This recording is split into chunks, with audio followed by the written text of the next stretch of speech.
મારા ફેમિલીથી કંટાળ્યો છું, મારું ફેમિલી મારાથી કંટાળ્યું છે અને પાડોશીઓ અમારા સૌથી કંટાળ્યા છે.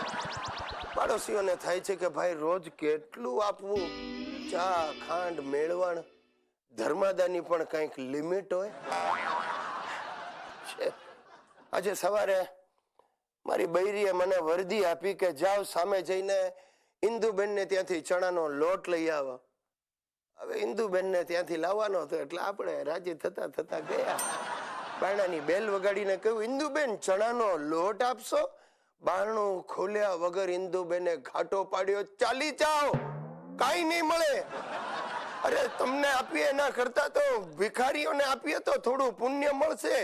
તમારા જેવા આકરાતીઓને આપી આપીને શું ફાયદો? જાઓ. બસ સાહેબ, હા વાક્ય સાંભળ્યું અને ઇન્દુબેન માંથી મારો રસ ઉઠી ગયો, એટલે કે સંસારમાંથી મારો રસ ઉડી ગયો. ત્યાં ઉભા ઉભા જ મને થયું કે મારે આ સાંભળવાના દિવસો આવ્યા. બસ મેં નિર્ણય લઈ લીધો કે નહીં, આજથી આ ગુજ્જુભાઈ કોઈની પાસે કશું નહીં માગે. 24 કલાક ભગવાનનું રટણ કરીશ. 24/7 કમ્પ્લીટલી ધાર્મિક બની જઈશ. અને બની ગયો સાહેબ, હું ધાર્મિક બની ગયો છું. આજથી મેં મારું નામ ગુજ્જુભાઈ ગિરીશ કુમારને બદલે શ્રી શ્રી ગિરીશ શંકર રાખવાનો નિર્ણય લીધો છે. સવારથી 2-4 ધાર્મિક ચેનલોને ફોન પણ કર્યા છે. કામકાજ તો કરવું જ પડશે. એ લોકોને મેં કહ્યું છે કે તમારે જો તમારી ટીઆરપી ઉપર લાવવી હોય તો આ શ્રી શ્રી ગિરીશ શંકરના પ્રવચનો રાખો. આ સંસારી સાધુને તમારી ચેનલ પર બોલવા દો, કારણ કે ગુજરાતીઓને કથાઓ કરતા મારી આત્મકથામાં વધારે રસ પડશે. સોરી ટુ સે, હજી સુધી કોઈ ચેનલ વાળાએ પાછો સંપર્ક કર્યો નથી. વાંધો નહીં, હું સમજુ છું એમની તકલીફ, પણ હું સમજુ છું ધાર્મિક લાઈનમાં પણ કોમ્પિટિશન બહુ વધી ગયું છે. પોપ્યુલર બાપુઓ વિમાનમાં બેસીને કથા કરે છે.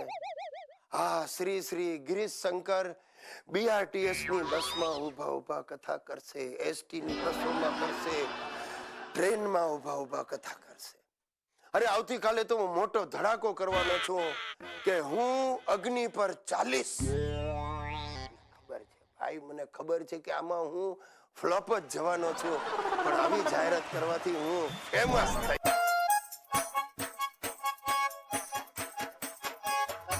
મિત્રો, મારા ફાધર શિરીષલાલ હવે જાગૃતિની પાછળ પડ્યા છે.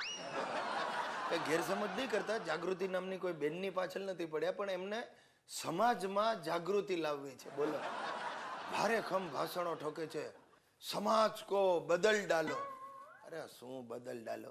આખી જિંદગીમાં મારી બાના સ્વભાવને જે માણસ ન બદલી શક્યો એ હવે સમાજને બદલવાની વાતો કરે છે.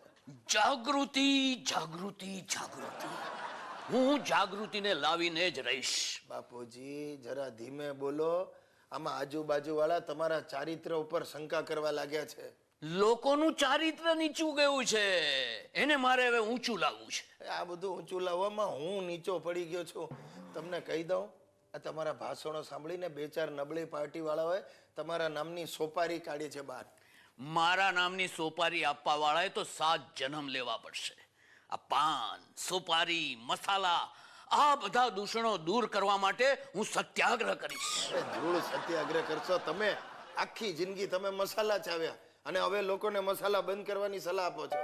આખી જિંદગી ચાવ્યા ત્યારે તો ખબર પડી ને કે આ વ્યસન કેટલું ખરાબ છે. લો બોલો, આ તો એના જેવું થયું કે આપણે પહેલા દારૂ પીને ડૂલ થઈ જવાનું અને પછી લોકોને સલાહ આપવાની કે દારૂડિયો શું દારૂ ને પીવાનો, દારૂ જ દારૂડિયાને પી જાય છે. અરે ગધેડાને તાવ આવી જાય એવી વાત છે. અરે ગધેડો તું છે, તાવ તને આવશે, બાકી મારી ક્રાંતિ તો ચાલુ જ રહેશે. અરે તું જોજે ગિરિયા કે મારે કારણે 3 પરિવારમાં દીકરીનો જન્મ થશે. શું બોલો છો બાપુજી? તમારે કારણે એટલે? ચૂપ રે, આવી કોઈ ગેરસમજ ફેલાવ નહીં તું. મારે કારણે એટલે મેં લોકોને જાગૃતિ કરાવી છે કે ભાઈ દીકરી જન્મને પ્રોત્સાહન આપો.